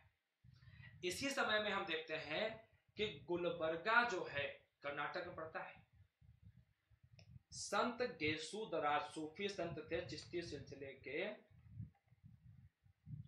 गेसुदराज या बंदा नवाज, ये उत्तर से दक्षिण की तरफ पलायन करते हैं और धीरे धीरे जो गुलबर्गा है ये सूफी संतों का एक बड़ा केंद्र बन जाता है।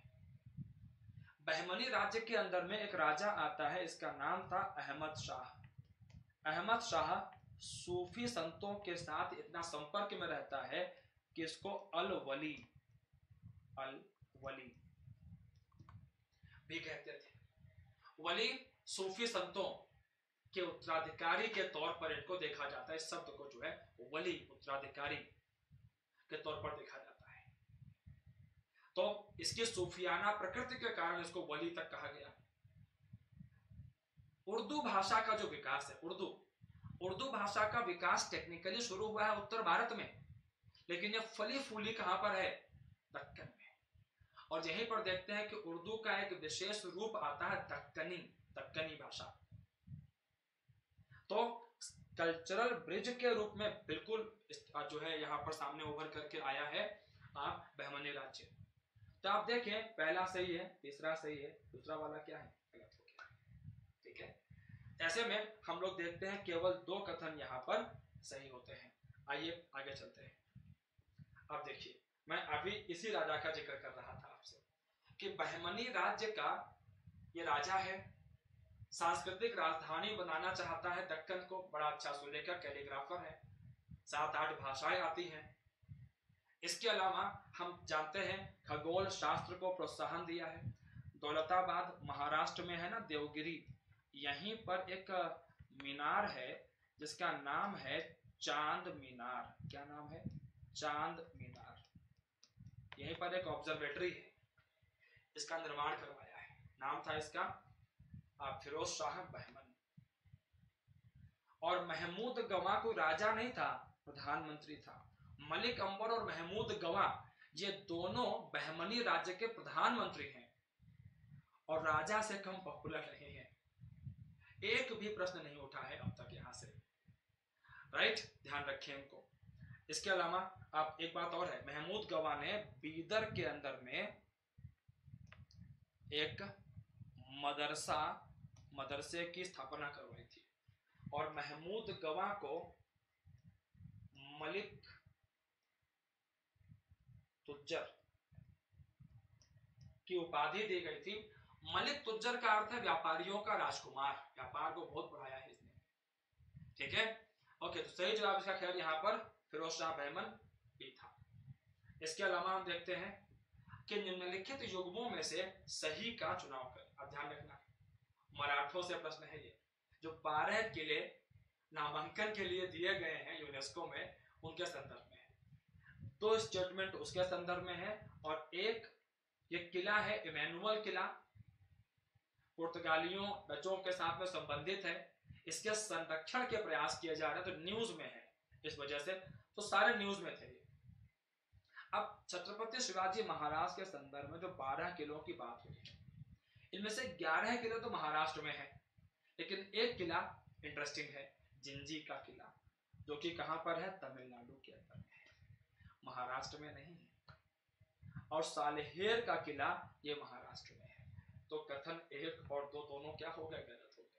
और इमैनुअल किला जिसे पुर्तगालियों और डचों के द्वारा आगे बढ़ाया गया, निर्माण किया गया है, प्रमुख भूमिका पुर्तगालियों ने निभाई थी ताकि वो अरब सागर के अंदर में जो व्यापार है उस व्यापार को कंट्रोल कर सके।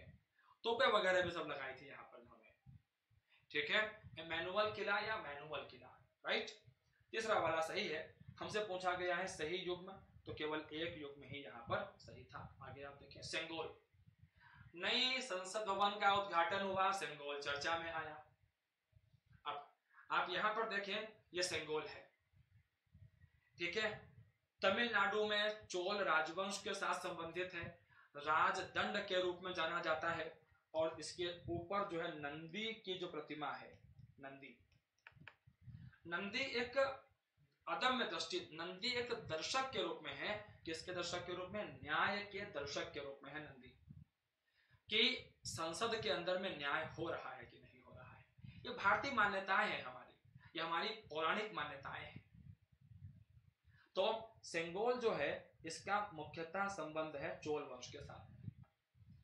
तमिल शब्द सेम्मई से लिया गया है, इसका अर्थ है नीति परायणता। इसका जो इतिहास है वो आजादी के समय जाता है, जब यह तय हो गया कि भारत को आजादी मिलेगी, ठीक है। 15 अगस्त 1947 की डेट तय की गई, राइट।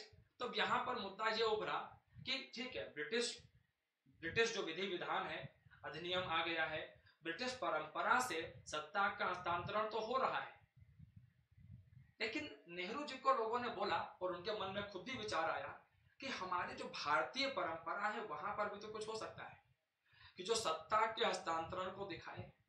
तो बताया जाता है कि नेहरू जी ने राजगोपालाचारी जी से बातचीत की कि क्या कुछ ऐसा भारतीय परंपरा में है जो सत्ता के हस्तांतरण को दिखाए। राजगोपालाचारी जी ने सेंगोल का जिक्र किया कि सेंगोल है जो कि तमिल क्षेत्र के अंदर में सत्ता के हस्तांतरण को दिखाता है। अब नेहरू जी को सेंगोल का विचार बहुत अच्छा लगा। क्यों अच्छा लगा? क्योंकि सेंगोल आ रहा था दक्षिण भारत से, नेहरू जी स्वयं उत्तर भारत से आ रहे थे। तो यहां पर यह बात समझ में आई कि भारत की सांस्कृतिक विविधता, हमारी एकता का बड़ा अच्छा प्रदर्शन हो सकता है सेंगोल के माध्यम से। तो यहां पर 14 अगस्त थिरुवदुथुराई ये एक मठ था, थिरुवदुथुराई अधिनियम, ये एक शैव मठ था, और इन्होंने प्रधानमंत्री नेहरू को सेंगोल भेंट किया। लेकिन ध्यान रखें, यह कोई आधिकारिक समारोह नहीं था, यह अनाधिकारिक है, यह अनौपचारिक है। यह होता है ना भारतीय परंपरा के अनुसार, क्योंकि औपचारिक समारोह तो सत्ता अंग्रेजों से आ रही है ना, तो औपचारिक समारोह तो संसद के अंदर में आयोजित हुए हैं, जहां पर नेहरू जी का भाषण आता है, ट्रिस्ट विद डेस्टिनी, भाग्य वधु के साथ मुलाकात, ठीक है, राइट। तो एक लंबे समय तक सेंगोल जो है आनंद भवन के अंदर में रखा रहा, क्योंकि यह हमारी संस्कृति को दिखा रहा था, और हम आधुनिकता के साथ कदम ताल मिलाकर के संविधान, सबसे बड़ा अगर न्याय का दर्शक है आधुनिकता में, आधुनिक सिद्धांतों के अनुसार, तो वो है हमारा संविधान, हमारा भारतीय संविधान। उससे बड़ा न्याय का दर्शक आधुनिकता के सिद्धांतों में और कौन है? हमारी मान्यताओं में आप आए तो फिर अनेकों प्रतीक हैं, और उन्हीं में से एक प्रतीक है नंदी। तो नेहरू ने एक संतुलन स्थापित किया आधुनिकता में और प्राचीनता में, कि आधुनिकता और प्राचीनता दोनों एक साथ चले। और ऐसे में हम लोग क्या देखते हैं कि पहला वाला सही है, दूसरा वाला गलत है, तीसरा वाला सही है, ठीक है, ओके। तो यहां पर हम लोग देखते हैं गलत कथनों का चयन करना था, तो केवल एक कथन यहां पर गलत था। आगे आप आ जाओ। भारत के मध्यकालीन इतिहास के संदर्भ में निम्नलिखित युग्मों पर विचार करिए। वली, कलंदर, जियारत, समा। सूफी आंदोलन, सूफी विचारधारा, सूफी संगीत अक्सर न्यूज में आ जाता है। शब्दावली काम की रहती है, फिलॉसफी काम की रहती है, अब यहीं पर आप देखिए वली, वली इनको ईश्वर के मित्र की संज्ञा दी जाती थी। कलंदर कौन होते थे? कलंदर ऐसे लोग होते थे जो कि सूफी मूल्यों की व्याख्या करते थे। कलंदर अधिकांशतः एक स्थान पर नहीं रहते थे। कलंदरों में हम देखते हैं मलंग, मलंग, हैदरी आदि आते हैं। ये एक स्थान से दूसरे स्थान की यात्राएं करते रहते थे, लेकिन व्याख्या भी करते हैं। तो यहां पर आप देखें पहला गलत दूसरा सही है। जियारत, जब किसी सूफी संत की मृत्यु हो जाती थी, ठीक है, जब किसी सूफी संत की मृत्यु हो जाती थी तो जहां पर उसको दफन करते थे, जो उसकी दरगाह होती थी, वो एक तीर्थ स्थान बन जाती थी। और यहां पर मृत्यु वाले दिन उर्स का आयोजन होता था, अभी भी होता है। उर्स क्या है? उर्स एक वार्षिक उत्सव है जहां पर यह माना जाता है कि सूफी संत की जो आत्मा है वो अल्लाह के साथ में जाकर के मिल गई है, उनमें समाहित हो गई है। तो एक उर्स जो है ये दिव्य मिलन, दिव्य मिलन, या कुछ लोग कहते हैं कि सूफी संत की आत्मा का अल्लाह के साथ में, उनके साथ में मिलन, ठीक है। तो ये दरगाह है, उर्स है, जियारत तीर्थ यात्रा है, ठीक है। जियारत यहाँ पे रॉन्ग मैच है। ऐसे आप देखो समा, तो ईश्वर को याद करने के लिए जो सूफी संत हुआ करते थे, ये लोग क्या करते थे? अपनी खानकाह के अंदर में जहां सूफी संत रहते थे, या अगर खानकाह में नहीं रहते हैं तो वैसे ही कहीं पर, ये जिक्र करते थे। अब जिक्र क्या है? जिक्र है रिमेंबरिंग द गॉड, ईश्वर के नाम का स्मरण। और जिक्र का जो सर्वोच्च स्तर है, जिक्र का जो सर्वोच्च, जो क्लाइमैक्स है, उसका सर्वोच्च स्तर है, वो है समा, वो है समा, ठीक है। तो हम लोग यहां पर देखते हैं समा, तो सूफी समारोह जो ध्यान और प्रार्थना के भाग के रूप में हमारे सामने उभर करके आता है, ठीक है। तो यहाँ पर हम लोग क्या देखते हैं कि 2 और 4, यहाँ पर देखते हैं हम लोग 2 और 4 ये सही हैं, 1 और 3 गलत हैं। हमसे पूछा गया है कितने सुमेलित है, तो केवल 2 युग्म सही सुमेलित है। मैंने कुछ और शब्द भी आपको यहाँ पे खान कहा है, जिक्र है। ऐसे ही एक शब्द होता है फना। फना मतलब कि जो सांसारिक अहंकार है, जो सांसारिक भावना है, संसार के साथ जो जुड़ाव है, उसको समाप्त कर देना, ताकि ईश्वर से मिलने का रास्ता प्रशस्त हो सके, वो रास्ता साफ हो सके। ओके, चलिए आगे चलते हैं। यहां से अगला प्रश्न है, चित्रकला की पाल शैली के संदर्भ में निम्नलिखित कथनों पर विचार करें। पाल काल, खास तौर पर चित्रकला में जो लघु चित्रकला है, मिनिएचर जो है, इसके संदर्भ में पाल काल बहुत महत्वपूर्ण है। प्रश्न हमको देखते नहीं है यहां से, लेकिन है बहुत महत्वपूर्ण। मुख्य परीक्षा में पाल काल और बौद्ध धर्म को जोड़ करके प्रश्न आ चुका है। भित्ति चित्रकला से भी कुछ प्रश्न उठे हैं, लेकिन लघु चित्रकला जिसका मध्यकाल में बोलबाला रहा है, वो चर्चा में नहीं आती है। इसके अलावा कल प्राचीन भारत की बात करते हुए मैंने आपसे गिलगित पांडुलिपियों का जिक्र किया था। कहीं ना कहीं पाल काल की जो लघु चित्रकला है उसका असर बाद के समय में इनके ऊपर में आता है। हम लोग यहाँ पर क्या देखते हैं कि पाल काल जो कि पूर्व मध्य काल में उभर करके हमारे सामने आता है। पाल काल, ठीक है, कहाँ सामने आता है? पूर्व मध्य काल में सामने आता है, बंगाल में। तो पाल वंश के जो लोग हैं ये समर्थक किसके थे? बौद्ध धर्म के। और इनके अधीन हम देखते हैं कि बौद्ध धर्म की वज्रयान शाखा का विकास हुआ। अब पाल काल में जो लघु चित्रकला जो बनी है ताड़ के पत्ते आदि पर, यहां पर आप देखिए टेक्स्ट है, लिखा गया है, ये टेक्स्ट है, और ये आप देखें इमेजेस हैं। तो अधिकांश जो इमेजेस है वो कैसी हैं, एकाकी हैं। कैसी हैं, एकाकी हैं, सिंगल है। लाल रंग का अधिक इस्तेमाल किया गया है और समूह चित्र हमको बहुत कम देखते हैं यहां पर। तो अगर आप यहां पर देखें, जो पांडुलिपियां हैं ताड़ के पत्ते, वेलम पेपर, चरपत्र के ऊपर है, बिल्कुल सही बात है। अब अधिकांशतः यहाँ पर एकाकी है, समूह चित्र यहाँ पर काफी कम है, दूसरा वाला गलत है। जो बड़ा विषय है यहाँ पर वो क्या है, वो है बौद्ध धर्म है, ना कि जैन धर्म है, उसमें भी वज्रयान शाखा है, तीसरा वाला गलत है। धीमन और विठपाल इस शैली के प्रमुख चित्रकार के रूप में हमारे सामने यहाँ पर आते हैं। तो ऐसे में सही हमसे पूछा गया है, तो 1 और 4, C is the right one, C is the right one. ठीक है, आगे आप देखो, दिल्ली सल्तनत के संदर्भ में निम्नलिखित कथनों पर विचार करिए। रीड करिए जरा इसको, आसान सा प्रश्न है, मेरे हिसाब से आप इसका जवाब कर लेंगे। पढ़िए इसको।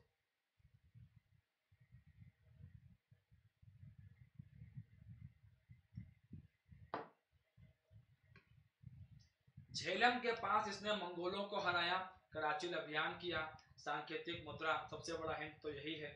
अमीर कोही की स्थापना की, कृषि विभाग को स्थापित किया, तकावी ऋण या सौंदर्य ऋण को देना शुरू किया, मोहम्मद बिन तुगलक। एकदम स्ट्रेट फॉरवर्ड क्वेश्चन है, मोहम्मद बिन तुगलक। कि जब चांदी की कमी हो जाती है, तो चांदी की कमी होने पर मोहम्मद बिन तुगलक ने चांदी के सिक्के के स्थान पर हम देखते हैं कांसे के सिक्के, तांबे के सिक्के आदि चलवाए हैं, खासतौर पर कांसे के, ब्रॉन्ज के। इसके अलावा जब दोआब क्षेत्र में अकाल पड़ा तो उसी समय इसने कर वृद्धि की थी, विद्रोह हुए।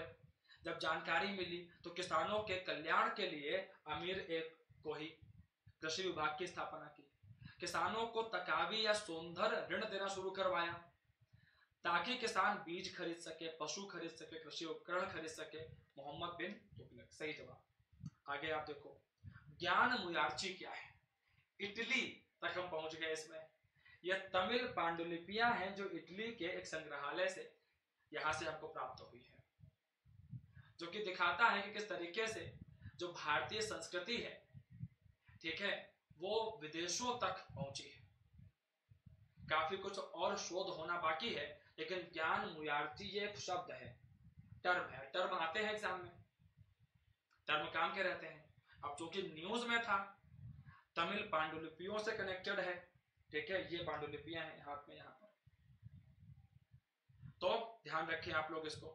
आगे आप देखो, भारत में संस्कृत रंगमंच, अब थिएटर की बात खूब होती है, ठीक है, लेकिन थिएटर में हम देखते हैं जो संस्कृत थिएटर था मध्यकाल में, उसका पतन हो गया। पतन क्यों हुआ इसका? क्योंकि संस्कृत धीरे धीरे जन सामान्य की भाषा नहीं रह गई। मध्यकाल में हम जब आते हैं तो म्यूजिक पर जो फोकस था वो बढ़ गया, संगीत पर फोकस बढ़ गया। इसके अलावा हम लोग देखते हैं कि संस्कृत जो रंगमंच है, इसके अंदर में आप जो लेखक थे, नियमों की अधिकता के कारण जो रचनात्मक लेखन है वो कम हो गया। तुर्की शासन जब स्थापित हुआ तो इन्होंने भी इस पर बहुत ध्यान नहीं दिया है। तो इस तरीके से हम लोग यहाँ पर देखते हैं कि धीरे धीरे संस्कृत रंगमंच का पतन होना शुरू हुआ। लेकिन आज भी केरला के अंदर में हम देखते हैं कुछ एक संस्कृत रंगमंच की परंपराएं हैं जो आज भी जीवित हैं, और इसके संदर्भ में संगीत नाटक अकादमी जैसी संस्थाओं को बेहतर रूप में काम करने की आवश्यकता रहती है। तो आर्ट एंड कल्चर संरक्षण को जोड़ करके, कला संस्कृति के संरक्षण के विषयों को ध्यान में रख करके ये विषय हमारे काम में आ सकता है। सभी 3 कथन यहाँ पर सही हैं। आगे आप देखें, भारत के मध्यकालीन इतिहास के संदर्भ में निम्नलिखित पर विचार करिए। गोलकुंडा किला मूल रूप से सुल्तान कुली कुतुब शाह द्वारा बनवाया गया था। अब किला ये है कहाँ पर? तेलंगाना के क्षेत्र में है, हैदराबाद के निकट में है, तेलंगाना में। यहाँ पर कुछ खुदाइयां हुई, एक्सकेवेशंस हुई, और यहाँ पर अलग अलग समय काल के साक्ष्य हमारे सामने उभर करके आए। वो साक्ष्य तो उतने काम के नहीं थे, लेकिन गोलकुंडा का फोर्ट न्यूज में आ गया, तो फिर इसको शामिल करना पड़ा यहाँ पर।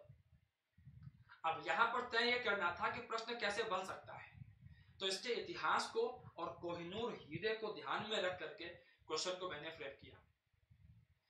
कोहिनूर हीरा जो अपने आप में लगातार चर्चा में बना ही रहता है। गोलकुंडा के जो निकटवर्ती सोने जो हीरे की जो खाने थी वहीं से मिला था ये। कोहिनूर हीरा, होप एक और हीरा था, होप हीरा। इन हीरों को कोहिनूर हीरा, होप हीरा, इन हीरों को गोलकुंडा के किले में ही रखा गया था शुरुआत में।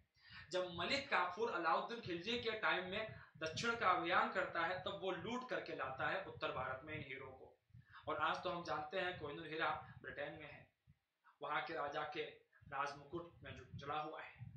आगे आप देखो, गोलकुंडा का जो किला है प्रारंभिक रूप में इसका जो निर्माण है वो काकतीय वंश के एक राजा थे प्रताप रुद्र, इन्होंने इसको बनवाया था। मिट्टी का मड फोर्ट हुआ करता था ये उस दौर में। ठीक है, तो अगर आप देखें तो मूल रूप से निर्माण किसने करवाया था? इसका प्रताप रुद्र ने इसका निर्माण करवाया था।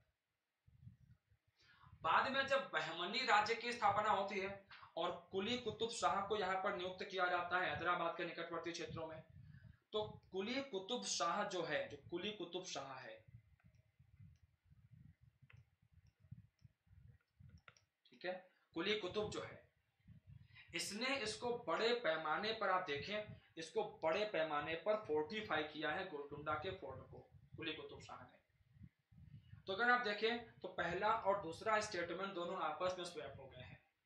ठीक है, तो ऐसे में हम लोग देखते हैं यहाँ पर कि पहला और दूसरा गलत है, तीसरा वाला सही है। हमसे गलत कथन पूछे गए हैं तो केवल 2 कथन यहाँ पर गलत है। आगे आप देखो, अरब व्यापारी सुलेमान ने उनका वर्णन महानतम सम्राट के रूप में किया है। वह कला और साहित्य के महान संरक्षक थे। उनके युग के कुछ सिक्कों पर आदि वराह शब्द। राजशेखर ने उसके दरबार की शोभा को बढ़ाया था।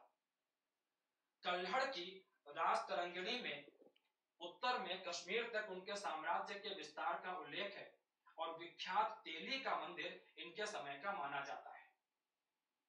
ठीक है, तो अगर आप यहाँ पर देखें कि यहाँ पर आप देखें कि कौन कौन व्यक्ति है, ठीक है, कौन से व्यक्ति हैं जो जिनका यहाँ पर उल्लेख किया जा रहा है, इसको अगर हम लोग यहाँ पर देखना शुरू करते हैं तो मुख्य रूप से हमें समझ में यहाँ पर आता है कि जिनका उल्लेख किया जा रहा है वो व्यक्ति, आप अगर इसको पढ़ें तो अरब व्यापारी सुलेमान है।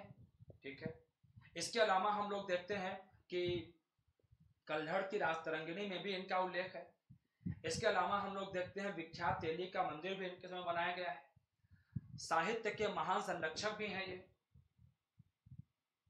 अब इसको पढ़ो एक बार और पढ़ करके अनुमान लगाने की कोशिश करिए कि आखिर सही जवाब हो क्या सकता है। गिव अ ट्राई, इसको आप सोच सकते हैं, ट्राई करिए इसको एक बार।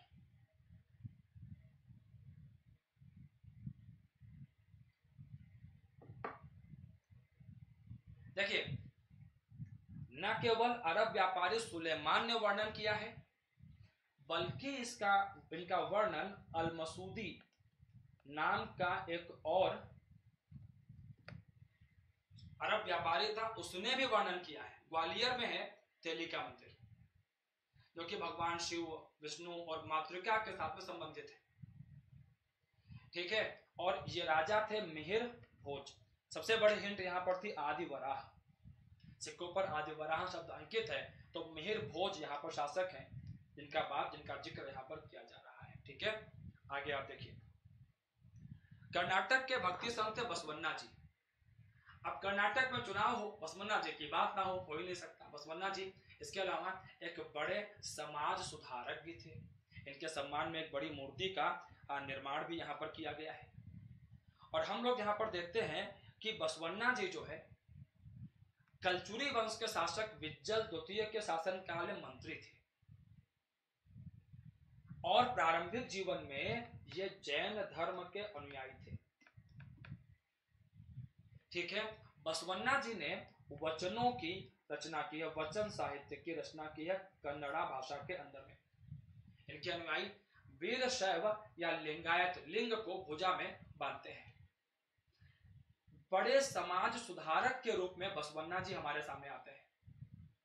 इन्होंने जाति प्रथा का विरोध किया, पुरुष और महिला के मध्य समानता के विषयों को आगे बढ़ाया। और अक्का महादेवी नाम की एक महिला, अक्का महादेवी एक महिला संत भी हमें यहाँ पर देखने को मिलती है, राइट। तो हम लोग यहाँ पर देखते हैं कि पहला कथन तो गलत है, लेकिन दूसरा और तीसरा जो है वो दोनों क्या है, सही है। तो ऐसे में सही कथन हमको देखने थे, केवल 2 यहाँ पर सही होते हैं, ठीक है। तो आज की इस क्लास के अंदर में मध्यकालीन भारतीय इतिहास के संदर्भ में जो भी विषय थे, करंट अफेयर्स को जोड़ करके पिछले 1 वर्षों के, उन सब की चर्चा मैंने कर दी है। वीडियो को लाइक और शेयर करना बिल्कुल भी मत भूलिएगा। चैनल को सब्सक्राइब कर लेंगे तो कल मंडे को जो भी क्लासेस होंगी, जो भी यूजफुल वीडियोस अपलोड होंगे और आने वाले दिनों में जो अलग अलग विषय होंगे, बेल आइकन को प्रेस कर लेंगे, नोटिफिकेशंस आपको मिलते रहेंगे, राइट। मैं आशा करता हूं कि ये पूरी क्लास आप सभी के लिए उपयोगी रही होगी, काम की रही होगी। इस पूरी क्लास का लाभ उठाइए। प्रारंभिक परीक्षा 2024 सिविल सेवा प्रारंभिक परीक्षा 2024 की तैयारी बेहतर तरीके से करते रहिए। मेरी आपसे मुलाकात होगी कला और संस्कृति की जो कक्षाएं हैं उनमें। कला और संस्कृति की जो कक्षाएं हैं वो 3-4 दिन के बाद में होंगी, ठीक है। तो आप तब तक प्राचीन और मध्यकालीन भारतीय इतिहास का और अन्य विषयों का जो रिवीजन है वो अच्छे से करते रहें, और जो भी यहाँ पर चर्चा के दौरान महत्वपूर्ण विषयों का जो जिनका जिक्र किया गया है, उन महत्वपूर्ण विषयों को विशेष ध्यान देते हुए तैयारी को आगे बढ़ाइए। मैं आप सभी का बहुत शुक्रिया अदा करता हूं। आप सभी से मुलाकात होगी किसी और क्लास में।